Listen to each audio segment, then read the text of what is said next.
Welcome friends, उम्मीद करता हूँ आपने वीकली वीडियो भी देखा होगा और मंडे का वीडियो भी देखा होगा। और कल बताया था जैसा कि आज गिरावट आती हुई नजर आ सकती है। मंडे साइडवेज बताया था, ट्यूसडे को बैंकिंग सेक्टर और फाइनेंशियल शेयरों में गिरावट आएगी। सब कुछ तो बताया था, बड़ा मूव होगा, सब कुछ बताया था और सब कुछ होता हुआ नजर आया। लेवल्स तो मेरे रोज ही काम करते हैं, सब कुछ काम करता ही है। अगर आपने इसका भी फायदा नहीं उठाया तो दोस्त बात को समझिए। देखिए, वीडियो देखने से बहुत कुछ नहीं होता, मैंने ये सब करा है इसलिए बता रहा हूँ। टेक्निकल नॉलेज भी मैं बता रहा हूँ, बहुत ज़्यादा काम नहीं आती। साइकोलॉजी है जो काम आती है, और साइकोलॉजी के लिए बहुत ज़रूरी है कि हमें कनेक्ट करने आते हों डॉट्स, और डॉट्स को कनेक्ट करने के बाद जब वो हो रहे हों मार्केट में, तब उसके हिसाब से ट्रेड ले सकें, तब असली फायदा होता है। आइए आज का डेटा देखते हैं और समझते हैं कल के लिए क्या हो सकता है। बाकी कल का वीडियो और वीकली वीडियो देख लीजिएगा, बहुत फायदा देगा। अभी भी बहुत कुछ है उसके अंदर जो काम आ सकता है। आइए चलते हैं, let's start the video. Before we do that, I request to go through the disclaimer. जरूरत हो तो वीडियो को पॉज कर पढ़ें। देखिए, आज फिर जो है बाइंग हुई है, फिर से बाइंग हुई है। मैं बता रहा हूँ मार्केट में पीछे बाइंग हो रही है, इसमें कोई शक नहीं है। एफ ने 1197 करोड़ से ज़्यादा की बाइंग करी है, यानी कि 1200 करोड़ मान लीजिए। 1200 करोड़ की बाइंग एक सीरियस बाइंग मानी जाती है। 1000 करोड़ से ऊपर कुछ भी हो उसे सीरियस माना जाता है, और वो भी एफ की, वो भी तब जब ये इतने 2.5 साल से नेगेटिव में थे और अब लगातार पिछले 5 महीने से नेट में बाइंग कर रहे हैं। और ये पहला मंथ है जिसमें ये स्टार्टिंग से लेकर अभी तक लगातार बाइंग में है। अदरवाइज जब ये शुरू में बाइंग करते थे तो 15 तारीख तक नहीं जाता था काम। उससे पहले इतना 10,000 करोड़ की बाइंग कर चुके हैं जुलाई के महीने में। कभी 10,000 करोड़ जाने से पहले ही ये सेल ऑफ शुरू कर देते थे, या 15 तारीख तक सेल ऑफ शुरू कर देते थे। अभी भी हो सकता है क्या, बट टोटालिटी में जो इतना पॉजिटिविटी दिख रही है वो कभी नहीं हुआ। ठीक है, June month was the big month जिसमें से इन्होंने 27,000 करोड़ से ज्यादा की बाइंग करी, और मई मंथ में भी 27,800 करोड़ से ज्यादा की बाइंग करी थी। तो अब ये बाइंग में आ चुके हैं, इसमें कोई डाउट नहीं रह गया। सॉरी। तो अब इस बात को समझ लीजिए, और इस तरह से फिर मार्केट में बाय बहुत ज्यादा गिरावट तो नहीं आती हुई दिख रही। जब एफ बाय कर रहे हो तो मार्केट नहीं गिरती। हालांकि इसी समय का फायदा उठाकर डोमेस्टिक इंस्टीट्यूशनल इन्वेस्टर जो पिछले 2.5 साल से लगातार बाइंग कर रहे हैं, वीकली वीडियो देख लीजिएगा, उसमें समझाया पूरा, वो थोड़ी छोटी बाइंग सेलिंग कर रहे हैं। कल इन्होंने 288 करोड़ की बाइंग करी थी, आज इन्होंने 7.25 करोड़ की सेलिंग करी है। मतलब असल में तो इन्होंने भी बाइंग करी होगी, बता रहा हूँ आपको। जो डेटा बता रहा है, करीब इन्होंने ट्रेड करा है करीब 9,000 करोड़ का, और उसमें से 7 करोड़ की सेलिंग निकल के आ रही है। यानी कि सेल करा बाय करा, सेल करा बाय करा, तो नेट में ये फिगर निकल के आ रही है। बहुत कुछ नहीं कह रही है कि सेल कर रहा है। ठीक है, तो ये भी बाइंग में है, इसमें कोई शक नहीं। हालांकि अगर मंथली बात करें, जुलाई के अंदर में 6,597 करोड़ का माल ये बेच चुके हैं। और बाकी डेटा वीकली मैंने समझाया है वीडियो में, उसको जरूर देख लीजिएगा अगर आप चाहते हो समझना। फायदा देगा, गेम क्या है वो समझ में आएगी। अगर इन्वेस्टर है तो बहुत ही ज्यादा फायदा देगी, डू वॉच दैट। बाकी आज का डेटा जो बन रहा है, देखिए वो क्या कह रहा है। कल जो मैंने आपको बताया था कि वीकनेस का साइन दिख रहा है, आज वो बदलता हुआ नजर आया। जैसे कि हमारे जो एडवांस डिक्लाइन रेशियो है, यानी कि बढ़ने वाले शेयरों की गिनती और गिरने वाले शेयरों की गिनती, उसमें आज बढ़ने वाले शेयर जो हैं वो बहुत तेजी से बहुत ज़्यादा हो गए। 1205 शेयर बढ़ रहे थे सेंसेक्स में, वहीं 852 शेयर गिरते हुए नजर आए। जो कि अगर कल की बात करें तो बढ़ने वाले शेयरों की गिनती सिर्फ 787 थी, उससे पहले दिन 753 थी। पिछले 3 दिन का ये हाईएस्ट नंबर हमने अचीव कर लिया, और उससे पहले 1247 और 1238 शेयर बढ़ते हुए नजर आ रहे थे। तो अब हम 3 दिन 4 दिन पहले के, यानी कि 5 जुलाई के डेटा पे पहुंच गए हैं, ऐसा बता रहा है ये। और गिरने वाले शेयरों की गिनती भी 852 आ गई, ऑलमोस्ट लोएस्ट लेवल पे आ चुके हैं। So these are the signs that buying हो रही है। हालांकि मार्केट इतना कुछ इंडिकेट कर नहीं रही है। बैंक निफ्टी रेड में बंद हुआ है, 115 पॉइंट गिरकर 44,745 पर। 0.26% का ये डिप है, बहुत कुछ नहीं होता। लेकिन अगर फॉल आने होते हैं तो मैं आपको बता दूं, बहुत तेज आते हैं और बहुत बड़े होते हैं, और एक झटके में एक साथ माल बेचा जाता है। मौका भी नहीं मिलता रिटेल को निकलने का। तो ये साइंस ऑफ सेलिंग नहीं है, कोई बहुत बड़ा गिरावट कतई नहीं आ रही है। हाँ, ये टाइम है डिप बाय ऑन डिप्स पे, लेकिन सावधानी से बाय कीजिएगा, टॉप पे बाय करके फंसिएगा मत। मैंने इसके बारे में भी कई बार बताया है कि जब कोई शेयर गिर रहा हो तो उसको गिरने दीजिए, गिरने दीजिए, गिरने दीजिए। जब वो बढ़ने का रिवर्सल का साइन दे, तब पहली कैंडल क्लोज होने दीजिए। जब दूसरी कैंडल या तो उससे हाई से ऊपर बना दे, या फिर ऊपर जाने के बाद वापस उस लेवल को नीचे आकर रीटेस्ट करे, that is the best time for retail to buy. जबकि रिटेल करता है एकदम टॉप पे बाय। सो याद रखेंगे अगर इसको, और नोट करके रखेंगे, तो हमेशा फायदा पाएंगे। बाकी इसके अलावा और सेक्टरों की और चीजों की बात कर लेते हैं। देखिए, सेक्टर वाइज अगर हम बात करें तो आज काफी सारे सेक्टर चलते हुए नजर आए। अगर मैं डेटा की बात करूं तो मुझे जो समझ में आया आज, उसके अंदर में टॉप सेवर्स जो थे, रिलायंस था, इसमें कोई शक नहीं है। रिलायंस ने आज एक अच्छी बढ़त दिखाई। उसके अलावा auto, small small cap, FMCG, health care, Reliance, mid cap, small cap, MNC, pharma, infra, energy, IT, media, सब बढ़ता हुआ नजर आया। वहीं जो खेल छुपा हुआ है इसमें उसकी बात बता दूं आपको कि आज प्राइवेट बैंक्स जो हैं वो रेड में नहीं बंद हुए, ग्रीन में बंद हुए हैं 0.05% की बढ़त के साथ। वहीं अगर पीएसयू बैंक्स की बात करूं तो पीएसयू बैंक्स जो हैं वो आज 0.19% गिरकर बंद हुए हैं। हालांकि इसके साथ में और भी सेक्टर थे गिरने वाले, जैसे कि फाइनेंशियल सर्विसेज 0.44%, जो मैंने कल बताया था, फाइनेंशियल सेक्टर और बैंकिंग सेक्टर ये दोनों रेड में थे। बैंकिंग सेक्टर 0.26% गिरा है। मेटल भी साथ में गिरता हुआ नजर आया, बहुत थोड़ी सी गिरावट, हालांकि 0.25%, रियलिटी 0.01%। तो इसका मतलब है भाई गिरावट तो कहीं थी नहीं। हाउएवर अगर मैं बात करूं शेयरों की, तो तब शेयरों के अंदर में अगर आप देखें तो जो गिरावट थी टॉप निफ्टी 50 की अगर हम बात करें तो आज यूपीएल गिरता हुआ नजर आया। सबसे ज्यादा गिरने वाला यूपीएल था, जो टॉप 50 शेयरों में निफ्टी के होता है। 2.30% गिरकर बंद हुआ है। ये अपने ऑल टाइम लो 52 वीक लो सॉरी पे ऑलमोस्ट क्लोज कर रहा है। ठीक है, 52 वीक लो जो है इसका वो 640 है, और ये अभी 644.90 पे ट्रेड कर रहा है, और 640.15 इसने आज ही छुआ है। मतलब अपना लो 52 वीक लो मारकर ये वापस थोड़ा सा ऊपर रिकवर करा है। इसके अलावा Bajaj finance, Axis Bank, HCL Tech, JSW Steel, Hindalco, Hero Motor, SBI, Bajaj finance, HDFC Bank, ICICI Bank, ये सब शेयर गिरते हुए नजर आए। और अगर इनमें बात करूं contribution to the Nifty valuation, तो ये जो टॉप कंट्रीब्यूटर हैं उनमें एचडीएफसी बैंक, आईसीआईसीआई बैंक और एसबीआई बैंक, और इसके अलावा कोटक बैंक, ये सब टॉप कंट्रीब्यूटर्स हैं। वहीं अगर बढ़ने वाले शेयरों की बात करें जिन्होंने मार्केट को बचा लिया, फिर भी मार्केट गिरी भी नहीं दिख रही है हमारी, तो वो कौन से शेयर थे? देखिए, वो शेयरों की अगर हम बात करें तो आयशर मोटर, आज ऑटो सेक्टर ने धमाल करा है, इसमें कोई शक नहीं।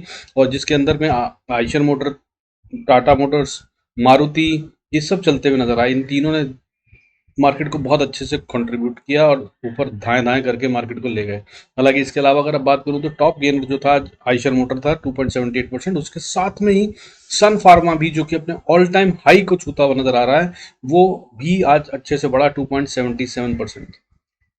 तो ये थे वो जो शेयर जिन्होंने आज ताकत दिखाई। हालांकि इसके अलावा अगर बात करूं तो Eicher Motor, Sun Pharma, Tata Consumer, Apollo Hospital, Maruti, Tata Motors, ITC, ALT, Larsen Grasim, Infosys, Titan, IT ने भी अच्छा काम करा आज इन्फी के साथ में बढ़कर, टाइटन, एशियन पेंट, नेस्ले, टेकेम, बीपीसीएल, ब्रिटानिया, ये सब बढ़ने वाले शेयरों की गिनती में थे, और ये सब 1% से ज्यादा बढ़ते हुए नजर आए। So this is clear sign of buying. जहां पे बाइंग हो रही है वहां पे अच्छी परसेंटेज इंक्रीज हो रही है। मोर देन 1% किसी ऐसे बड़े शेयरों का बढ़ना आसान नहीं होता, और ये बढ़ते हैं तो इसका मतलब आप समझिए, ग्रासिम 1700 का शेयर, टाटा मोटर्स की बात करें 628 रुपए का शेयर, मारुति की बात करें 9,900 रुपए का शेयर, लार्सन एंड टर्बो की बात करें 2478 रुपए का शेयर, है ना, आयशर मोटर 3200 रुपए से ऊपर का शेयर, सन फार्मा भी 1000 रुपए से ऊपर का शेयर। कोई मजाक नहीं है, ये अच्छी वाली बाइंग हो रही है, इसमें कोई शक नहीं है। सो बेहतर होगा बाय साइड पे ही रहे। अब इसके अलावा अगर आप बात करें तो देखिए, बाकी की जगहों की बात कर लेते हैं, ग्लोबल की। इसके साथ में एक और मजबूती का साइन बताना भूल गया आपको, वॉलेटिलिटी इंडेक्स भी कूल ऑफ होता हुआ नजर आ रहा है। आज 3.93%, 3.93% गिर कर बंद हुआ है, जो कि एक सीधा सा साइन होता है कि मार्केट में बहुत ही स्मूथनेस है, बहुत ज्यादा वॉलेटिलिटी नहीं रहेगी। और ये हालांकि बहुत ज्यादा कूल्ड ऑफ है, मैं कई बार कह चुका हूँ, इतना कूल्ड ऑफ इसे रहना नहीं चाहिए, और ये बहुत दिन तक रहेगा मुझे डाउट है। लेकिन अब इसने काफी दिन निकाल दिए एक्चुअली यहाँ पर, और ये कब तक 11 से 12 की रेंज में रहेगा कहना बहुत मुश्किल है। बट ये भी एक साइन है कि मार्केट में अभी कोई बड़ी गिरावट तो नहीं आ रही। और आज सिर्फ फाइनेंशियल सर्विसेज निफ्टी को एक्सपायरी को मैनेज करते हुए जो गिरावट दिखाई है, ये कल को रिवर्सल भी दिखा सकती है, बहुत ज्यादा चांसेस हैं। और खास तौर पे अगर ओपनिंग होती है कुछ इस तरह की जो कि ऊपर की तरफ होती है, और मार्केट फिर उसके बाद पीछे मुड़कर नहीं देखती, अगर शुरू के 15-20 मिनट मार्केट सस्टेन कर जाती है, तो 930 वाली कैंडल को, जैसे ही 915 वाली कैंडल, 15 मिनट की कैंडल, 9:15 की कैंडल जो 9:30 पे कंप्लीट हुई, वो कैंडल का जैसे ही हाई ब्रीच हो आप बाय कर सकते हैं। स्टॉप लॉस पहली कैंडल का लो लगाकर बैठ जाइएगा, बहुत अच्छा प्रॉफिट मिल सकता है। अब ग्लोबल संकेतों की बात कर लेते हैं। देखिए, गोल्ड की अगर हम बात करें तो 0.32% बढ़ के ट्रेड कर रहा है 58,897 पे। इसके बारे में मैंने वीकली वीडियो में बता रखा है। सिल्वर की बात करें, क्रूड की बात करें, डॉलर की बात करें, इन सब के बारे में मैंने आपको वीकली वीडियो में बता रखा है। अभी फिलहाल इन सब में बढ़त है, गोल्ड, सिल्वर, क्रूड तीनों बढ़ते हुए नजर आ रहे हैं। सिल्वर 71,393 पे ट्रेड कर रहा है, क्रूड 6,058 पे ट्रेड कर रहा है। वहीं अब अगर डॉलर की बात करें, डॉलर में आज एक अच्छा साइन, जो मैंने कहा था कि अगर इसमें गिरावट आएगी तो मार्केट को बहुत अच्छी स्ट्रेंथ दे सकता है, तो गिरावट आ रही है। हालांकि अभी भी हमारे क्रिटिकल लेवल, जो कि मैंने बता रखा है आपको, 82.10 से 30 के बीच में है, उसके ऊपर ही ट्रेड कर रहा है। अभी की प्राइस जो इसकी क्लोजिंग प्राइस है वो 82.4750 पे ट्रेड कर रहा है। हालांकि आज 0.21% का डिप है, जिसका मतलब करीब 17 साढ़े 17 पैसे गिर कर बंद हुआ। So all these things are contributing to the market strength. लग नहीं रहा है कि मार्केट में कोई बड़ी गिरावट आ रही, कारण चाहिए होता है, मार्केट डज नॉट रिएक्ट ऐसे ही। हाँ, बाकी स्मार्ट मनी जो है, F I S, D I S, big HNIs, ये अपनी गेम करते रहते हैं, जिसकी वजह से हम लोगों को नुकसान होता है। उसी को पकड़ना होता है। सो मैं पकड़ के आपको बता रहा हूँ, मुझे मार्केट में कमजोरी नहीं दिख रही है। हालांकि अगर गिरावट आई तो वो भी थर्सडे को दिख रही है। कल का दिन फिर साइडवेज होता हुआ नजर आ सकता है। आइए अब चार्ट पे समझ लेते हैं क्या खेल है कल का, कहाँ पे क्या हुआ है, कहाँ पे पैसा लगा। देखिए सबसे पहले तो ये डेली चार्ट देख लीजिए, ये निफ्टी का चार्ट, ठीक है। निफ्टी का चार्ट अगर आप देखें तो इसने आज डोजी बनाया है, ठीक है, फिर से। इनफैक्ट 3 दिन से ही डोजी बना रहा है, डिफरेंट टाइप ऑफ डोजीज बन रहे हैं। आज फिर इसने इन्वर्टेड हैमर टाइप बनाया है, लेकिन हैमर नहीं है, इनफैक्ट नीचे भी निकल आई है। बट स्टोरी जो मेरी, अगर कैंडलस्टिक वीडियो को देखा है तो आप समझते हैं मैं क्या कहता हूँ। मैं मतलब नहीं समझता नाम से, मैं मतलब समझता हूँ गेम क्या हुई। मतलब ये है इस कैंडल का सीधा सा जो निकल के आ रहा है, वो ये कि मार्केट में बायर्स अभी स्ट्रांग हैं, क्योंकि बाइंग जहां पे खुली थी मार्केट उससे ऊपर बंद हुई है। लेकिन सेलर्स का बहुत प्रेशर है, अपने हाई के पास गई, वहां से इतना लंबा विक बन रहा है, वहां से धकेल के मार्केट ले आए। क्या ये सिंपली प्रॉफिट बुकिंग है? अगर हाँ तो भाई फिर कोई दिक्कत नहीं। मार्केट जैसे ही इसके पार जाने वाली है 19,522.30 के, तब ये फिर बहुत तेज एक बड़ा मूव दिखाने वाली है, और उससे पहले कंसोलिडेशन होना जरूरी है। जैसा कि मैं एक और चीज बताता हूँ, 20 VWM है, मूविंग एवरेज के साथ चल के चलती है प्राइस। भाई साहब देखिए, जब जब इससे दूर हो जाएगी ना, तब तब या तो इसको ऊपर बुलाएगी या ये खुद नीचे आएगी। एकदम कनेक्ट होता है, एकदम मतलब गर्लफ्रेंड बॉयफ्रेंड, ठीक है, ज्यादा दूर रह ही नहीं सकते। जब भी आप देख लीजिए प्राइस ज्यादा दूर जाती है तो ये डिप लेती है, यहाँ से ये उठती है तो ऊपर जाती है। So that's what is happening out here. ये बड़ा गैप बहुत ज्यादा हो गया है। अभी मार्केट थोड़ा साइडवेज रहे और ये मूविंग एवरेज ऊपर की तरफ बढ़ जाए, तो फिर उसके बाद ये अपना नेक्स्ट मूव दिखाएगी। और इतना बढ़ने के बाद पिछले करीब 26 जून से अगर हम बात करें तो 800 साढ़े 800 पॉइंट की बढ़त ले चुके हैं, which is a very serious one यार। That's not a joke. और अगर वही बात करूं, अगर मैं आप मंथली और वीकली डेटा की, तो आपको पता है क्या, आप यू वोंट बिलीव इट, आपको नहीं पता हो शायद, मंथली में ये 4.20% बढ़ चुके हैं हम। और अगर हम बात करें ईयरली की, तो 7.21% का रिटर्न है। और net to net 1 year by calendar अगर हम देखें, 12 महीनों की बात, तो 20% से ज़्यादा बढ़ चुकी है निफ्टी। मजाक नहीं है यार, मार्केट बहुत स्ट्रेंथ में है, कोई दिक्कत नहीं है। अगर आप इन्वेस्टर हैं तो प्लीज़ अपने पोर्टफोलियो को संभाल कर रखें। अब ये तो आपको मैंने समझा दिया गेम, ठीक है। हम ऑल टाइम हाई से वापस आ रहे हैं, तो इसका मतलब सेलर्स बैठे हैं, वहाँ प्रॉफिट बुकिंग हो रही है, मार्केट को नीचे धकेला जा रहा है। 20 WM से दूर है मार्केट की प्राइस, तो ये इसको मैप करने की कोशिश करेगी। धीरे धीरे मूविंग एवरेज ऊपर जाएगी, और प्राइस अगर यहीं खड़ी रहती है और मूविंग एवरेज ऊपर बढ़ रही है, तो इसका सीधा सा मतलब ये होता है कि एक और बड़ा मूव जल्दी ही आने वाला है। सिंपल लॉजिक्स में बता रहा हूँ, बाकी कभी टेक्निकल वीडियो कभी बनाया है कोई एनालिसिस के ऊपर तो ज़रूर इससे आगे समझाने की कोशिश करूंगा। अब गेम समझ लीजिए बॉटम लाइन में कि आपको करना क्या है और ट्रेड कैसे कर सकते हैं, ठीक है। बैंक निफ्टी का भी देखना चाहें तो वो भी देख लीजिए पहले, ठीक है। ये बैंक निफ्टी भी आपको दिखा देता हूँ। बैंक निफ्टी में वीकनेस नजर आती हुई नजर आ रही, जो मैंने कहा था कि कमजोरी आएगी। लेकिन ये देखिए 20 VWM के पास डेली चार्ट पे आता हुआ नजर आ रहा है। वहीं अगर आर्ली चार्ट पे देखेंगे तो आपको और कुछ समझ में आएगा कि ये 20 VWM में आर्ली से नीचे ही चल रहा है। ये बार बार ऊपर जाता है, इसको छूता है, नीचे आ जाता है, ऊपर जाता है, नीचे आता है। VWM में लगा लीजिएगा, आपको भी समझ में आ जाएगा। ट्रेडिंग व्यू है ये आर्ली चार्ट पे। जब ये इसको छूती है तो गिर जाती है, अभी भी इसने यही करा, और उसके बाद ये थोड़ा नीचे गिरती है तो फिर ये ऊपर जाती है। लेकिन ये प्रॉब्लम इसमें जो है ना, वो सबसे बड़ी प्रॉब्लम जो मुझे दिख रही है वो ये कि ये लोअर लो के स्ट्रक्चर पे चल रहा है। अगर मैं इसको आर्ली कैंडल पे देखूं तो देखिए, इसने पहला ये लो मारा, फिर उसके बाद ये वाला दूसरा लो मारा, और अब इसने इसके बाद ये लो इसके भी नीचे मार दिया। कि ये यहीं से बाउंस कर जाएगा कहना बड़ा मुश्किल है, लेकिन जिस तरह का विक इसने बनाया है, ये एक अच्छा साइन है, जिसका मतलब ये है कि बायर्स में, और खास तौर पे मार्केट के एंड में आई है, तो कहा यह जाता है कि market is open by the amateurs and close by the professional. So that way also this is a very good sign that आखिरी में बढ़त आना मतलब मार्केट में बढ़त कंटिन्यू रह सकती है। अब आइए चार्ट्स पे समझ लेते हैं कि हमें कहाँ लेवल पे, किस पे क्या ट्रेड करना है, कैसे कर सकते हैं, कौन से इंपॉर्टेंट लेवल होंगे। देखिए अब ये बात कर लेते हैं हम निफ्टी की, ठीक है। निफ्टी की अगर हम बात करें तो देखो यार, सबसे पहले अगर हम बात करें तो जब तक ये नीचे ना चला जाए 19,430 के, 429 के, तब तक सेल करने की मत सोचना यार। ये बहुत दमदार है, मैं बता रहा हूँ, ताकत है, ज़्यादा नहीं, 10-20 पॉइंट की बात कर रहा हूँ। 423-29 के नीचे जाए तो भी सेल करने की कोशिश कीजिएगा, और अगर ऐसा कर दे तो फिर अगली सपोर्ट 402 पे आ जाती है, और अगर इसको पार करा तो फिर अगली सपोर्ट 375 375 पे आ जाती है, और अगर इसको पार करा तो फिर एक बढ़िया सा जोन है जहां पर बुल्स एंड बियर्स के बीच में जरूर फाइट होगी। यहाँ पर अपने ऑप्शंस के प्रीमियम अगर आप किसी ट्रेड में हो तो जरूर बुक कर लीजिएगा जब प्राइस यहाँ पर हो, क्योंकि यहाँ पर ये टाइम बिता सकती है। ये कौन सा लेवल है, 19,340 से लेकर 19,320 के बीच का, ठीक है। हो सकता है ये 300 तक भी बीच में झटके मारती रहे और वापस ऊपर जंप करती रहे, क्योंकि ये एरिया में पैसा लगा हुआ है। जो भी बायर्स थे, यहाँ से अगर नीचे चली गई प्राइस तो इसका मतलब ये है कि फिर बुल्स खत्म हो गए। ये निफ्टी की बात है। बैंक निफ्टी की बताऊंगा, वहां पर गेम थोड़ा दूसरा है। वहां पर ऊपर अगर जाए तभी बाय कीजिएगा उस लाइन के, वो बता दो। और अगर कहीं 19,300 को तोड़कर नीचे ट्रेड करने लगे जिसके चांसेस बहुत कम है, ठीक है। 19,300 के नीचे ट्रेड करने का मतलब 15 मिनट अगर ये प्राइस नीचे आए, वैसे झटका मारते हुए 19,280 तक आ सकती है। अगर 300 के नीचे ट्रेड करने लग जाए, 15-20 मिनट ट्रेड कर ले, तो फिर एक गिरावट का सीन बन गया है। अभी की जो अप मूव आया था वो खत्म हो गया और मार्केट नीचे गैप फिल करेगी, उसके लिए चल पड़ी है, ये समझ लीजिएगा। फिर अगला लेवल जो होगा सपोर्ट का 19,267 और उसके बाद 234 और उसके बाद कल के लिए 19,198 या 200 मान लीजिए। ये एक इंपॉर्टेंट एरिया होगा, इसके नीचे मार्केट को नहीं जाना चाहिए, यहाँ से आने पे बाउंस कर जाना चाहिए। हालांकि इसके बाद के लेवल्स 19,155, 19,100, 19,075 और उसके बाद तो फिर 18,975 के रेंज खुल जाएगी। फिर मार्केट में बड़ी गिरावट आती हुई नजर आ सकती है। हालांकि कल ऐसा होता हुआ नहीं दिख रहा। अब बैंक निफ्टी की बात कर लेते हैं।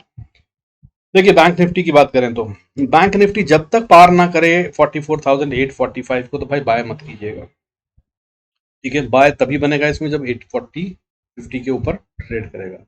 और अगर 850 को पार कर लिया तो फिर 900 पे फिर एक छोटी सी रेजिस्टेंस, और अगर इसको पार कर लिया तो फिर 527 पे, और फिर उसके बाद एक एरिया जहां पर पैसा लगाने की जरूरत है, तभी मार्केट ऊपर जाएगी। नहीं तो यहां से जरूर रिवर्सल आने के चांसेस हैं। अपना स्टॉप लॉस थोड़ी सी देर के लिए 5-7 मिनट के लिए ट्रेल कीजिएगा। अगर उसी दौरान में मार्केट ऊपर चली जाती है तो बहुत अच्छा, नहीं तो उससे एग्जिट कर लीजिएगा। वो लेवल क्या है जहां पे फाइट होनी है, वो है 45,120 से लेकर 45,190 तक का लेवल। इस लेवल में फाइट होगी, इसको आसानी से पार नहीं किया जाएगा। हालांकि अगर इसको पार कर लिया तो सीधा ऊपर बड़ा लेवल आएगा, लेकिन छोटी सी रेजिस्टेंस उससे पहले जो है वो 45,260 पे होगी, और उसके बाद फिर अगला फाइट जो बनता है बुल्स एंड बियर के बीच में, वो 45,340 से लेकर 380 का बनता है। हालांकि ये एक बहुत ही क्रिटिकल जोन है, इसको भी मार्केट बैंक निफ्टी पार करता वो मुझे नहीं दिख रहा है। लेकिन बैंक निफ्टी बहुत चमत्कारी है, अगर दौड़े और ताकत लगे इसमें चलने लगे तो ये सब कुछ कर सकता है। कभी भी एक ही दिन में बड़े बड़े मूव दिखाता है, 1,000-2,000 पॉइंट के भी दिखा सकता है। तो ये अगर पार हो जाए तो फिर बहुत बढ़िया वाला लेवल है, फिर एक अच्छी और गेम बनेगी। यहाँ पे कहीं क्लोजिंग दे रहा हो अगर इसके ऊपर, तो चाहे आप तो राइड भी कर सकते हैं, समझ में आया अगर आपको तो। क्योंकि इसके बाद फिर ये 45,500 530 तक आराम से जाता हुआ नजर आएगा, और अगर इसको भी पार करा तो फिर 650 तक के लेवल ओपन है। फिर ये वहां जाकर ही डिसाइड करेगा कि इसको डबल टॉप बनाकर वापस नीचे आना है या कि और ऊपर जाना।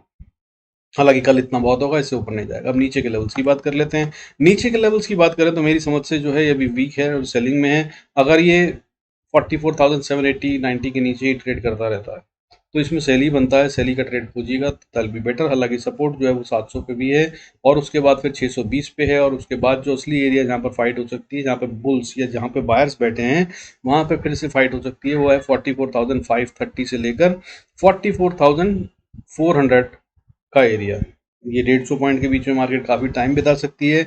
अगर इसके बीच में टाइम बिताने लगे तो ये बहुत अच्छी जगह होगी स्कैल्पिंग के लिए, क्योंकि जब जब ये ऊपर जाएगी तब ये रिवर्सल लेकर नीचे आएगी, और जब जब नीचे इस लेवल को छुएगी 44,400 के लेवल को, तब यहाँ से बाउंस लेकर ऊपर जाने की कोशिश कर सकती है। हालांकि 400 को अगर तोड़ दिया तो फिर 320 और उसके बाद 221, फिर उसके बाद 145 तक बैंक निफ्टी चलता हुआ जा सकता है, और 44,145 फाइनल लेवल दिखता है मुझे कल के लिए। ये ब्रीच नहीं होगा, ये एक बार में ब्रीच नहीं होगा, मेरे हिसाब से नहीं होगा। बाकी मैंने कितनी बार वीडियो में ऐसे बोला है आप जानते हैं, हर रोज नहीं बोलता हूँ, पर मैं इस बार बोल रहा हूँ 44,145 100 आसानी से ब्रीच नहीं होगा, एक बार में तो नहीं होना चाहिए। और अगर हुआ तो यह सीधा जाएगी फिर 43,700 के पास। So try and use this levels, do good trades, be profitable. फायदा हो रहा है तो यार लाइक सब्सक्राइब शेयर भी कर दिया करें, मुझे भी अच्छा लगेगा। और stay connected, God bless us all, see you in next video.